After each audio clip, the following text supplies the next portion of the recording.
Yeah, hi there, this is tuxocher.com. Welcome on my video channel. Today we want to talk a little bit about PCs and in particular those which do not consume that much power like a regular desktop PC fully configured with hard drives, graphics card and so on. That is because I spend more and more time in home office, and so it was useful to have a smaller PC which doesn't consume as much power as my regular desktop PC. I bought myself a measurement, and the regular desktop PC pulls out 70 watts out of the wall just in idle, not to talk about if the graphics card and all the other components are working at full speed. Then we're talking about 350, 300 watts, which is taken out of the wall. And if you consider that I spent, let's say, between 8 and 10 hours in the home office, that's quite a difference to a smaller PC which doesn't have like a graphics card, which is, by the way, not necessary if you just do office apps like Word or Excel, a little bit of email, and so on. So I did a little research and I first got myself a Beelink U59, which I bought on Amazon, which was on a special offer with 16 gigabytes of RAM and a 512 gigabyte SSD. And that is a quite stout little piece, as you can see here when I unbox this little PC. The form factor of this Beelink U55 is very small. It's just merely as big as my hand here. And there is built-in Celeron CPU, which makes only up to 4 threads. That should be enough for regular office types. And I tried it out, and this little PC even had a Windows 11 Pro version installed, pre-installed and activated. That works worked out pretty good. But taking like Word, Excel, and having a browser with different tabs on it, the Celeron was almost at the max.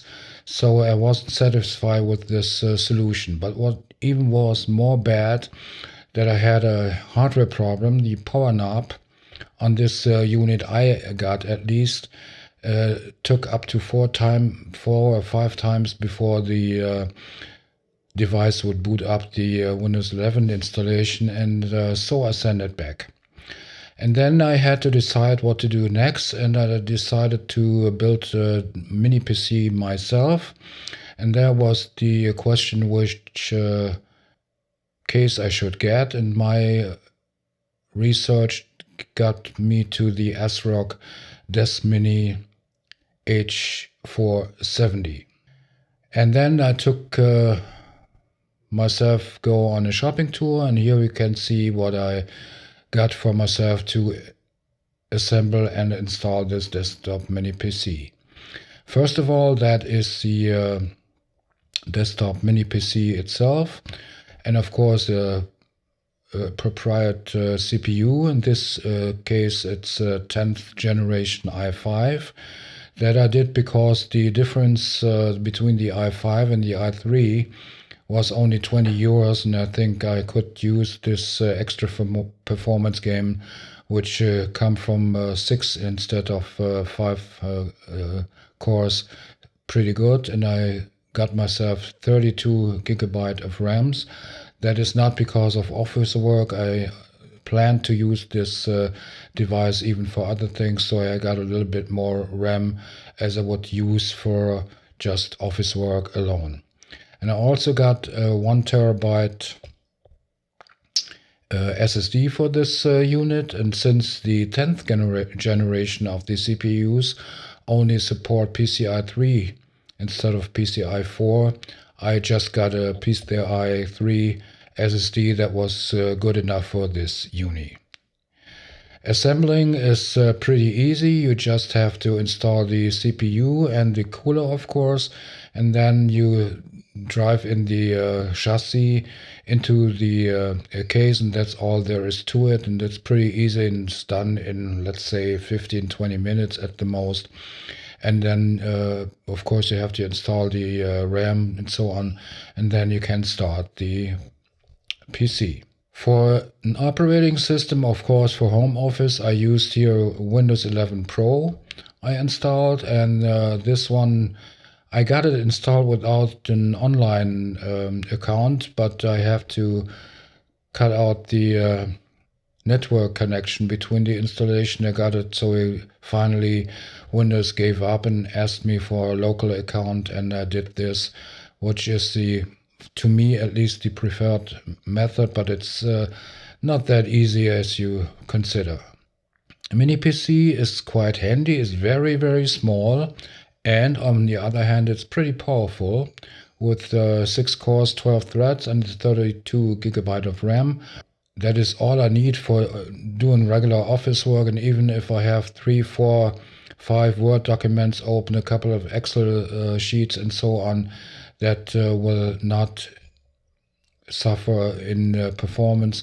So that is more than enough I would have to use for regular office use. For regular office use, maybe an i3 and 60 GB of RAM would be enough. As I mentioned, the M.2 SSD is connected via PCI 3, and for that case I measured the performance, or the writing and reading speed, and that is between 3400 and 3500 megabytes per second, which is quite a good value, or what you could expect with this connection.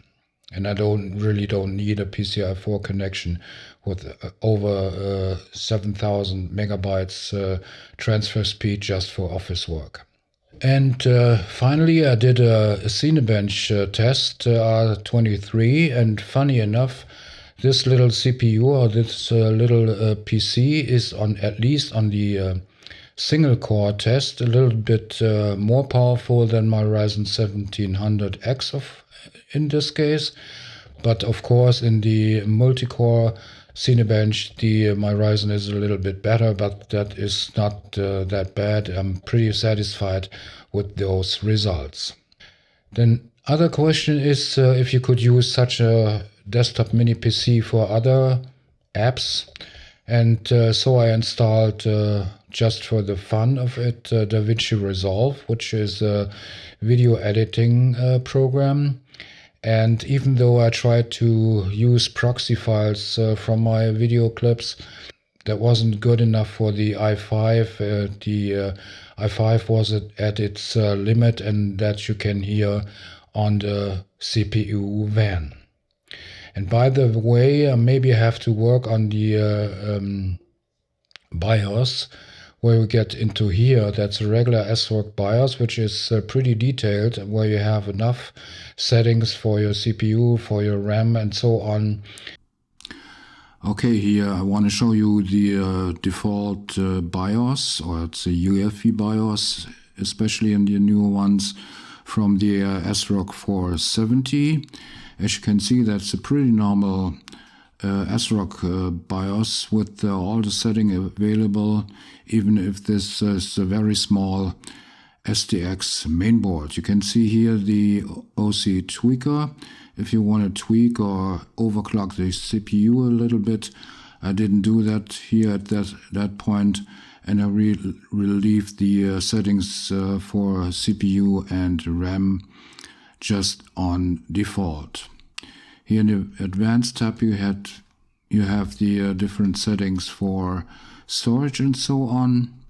Then here, of course, the tools for NVMe drive and for example, flash the firmware on the board. Here you got the hardware monitor with temperatures for the main board and the CPU, and of course you can adjust here the van which is installed on this system, but this system only has one. That is the one that came with the CPU. Then you got here the security, of course. You can install a password to get into the BIOS. And here, of course, you can change the boot parameters. And so far I got 2 drives installed at the Windows Boot Manager on the system drive, and I got another SATA drive which I will use later on for probably a Proxmox installation. And here you can, of course, save the changes and then exit from the BIOS. And you can install the, as mentioned, the M.2 and up to 2 SATA drives, SSDs, and with the BIOS settings you can even reduce the power consumption a little bit, which I didn't try so far. But I have to play around with the fan settings, because right now the fans will attack on around 70 degrees temperature from the CPU and run full power, and then you will hear them pretty good. And it's, yeah, let's call it a little bit noisy at this time, but normally wouldn't get the power limit of that CPU in regular office work at all. Okay, DaVinci Resolve didn't work out, and and for this one you need a graphics card, a dedicated, as you could guess, and the Intel QuickSync for H264 and 265 files won't help you that much in this case. So DaVinci Resolve still is a thing for my regular desktop PC with a dedicated graphics card. But I also tried Lightroom Classic, and that works pretty good.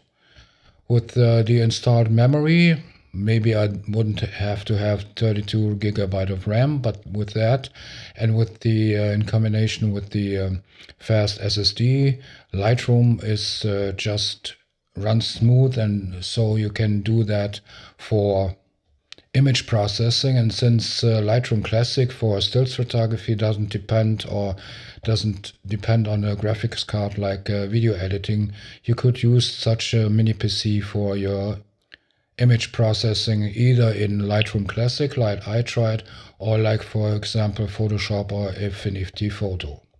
Okay, later on I got myself another SATA SSD, which I installed here. That's pretty cool on the bottom of the chassis, where you have room enough for 2 SATA SSD or hard drives if you'd like, but I prefer the SATA SSD. The only thing, they got a specialized cable to for power and data connection for those drives. I guess they make this so you can keep the cage small enough like you got here in the Deskmini. And now I have a system with almost 2 TB of drives, SATA drives, and you got a USB-C connector and a USB-A connector on the front if you just want to place in a stick or so on. But there's one, a little bit weird thing. If you plug in an external SATA drive in the USB-C connector, you get only around 450, 460 megabyte transfer speed, and that is because the USB-C connector is specified only for USB 3.1 Gen 1 speed. But if you use the USB-A connector and plug in an external NVMe drive, you get up to 1000 megabytes per second, and that is because the USB-A connector is specified for USB 3.2 Gen 2, which has a transfer speed of 10 gigabit per second. But what about the power consumption? Even with that one, I'm pretty satisfied with this little unit, because it only takes around 14, 15, 16 watts out of the wall in idle mode, and that is pretty impressive for a powerful thing like that. And even if you speed up and even if you bring up the CPU to nearly to the limits, the power consumption is limited to around 70-80 watts, so you don't have to worry about that. So the difference between that one and my desktop PC in home office, where I spent like 8 to 10 hours.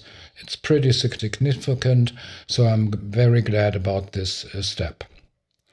Okay, that was my little review about the Deskmini H470.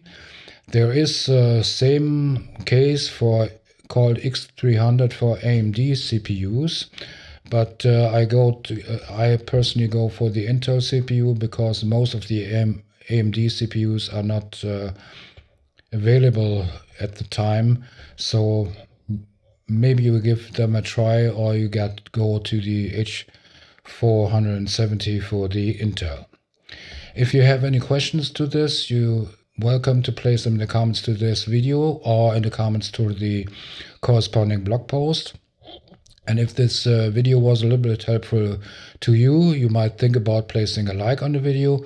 And I surely would appreciate if you subscribe my channel, but then don't forget to hit the bell so you get a notification every time I upload a new video.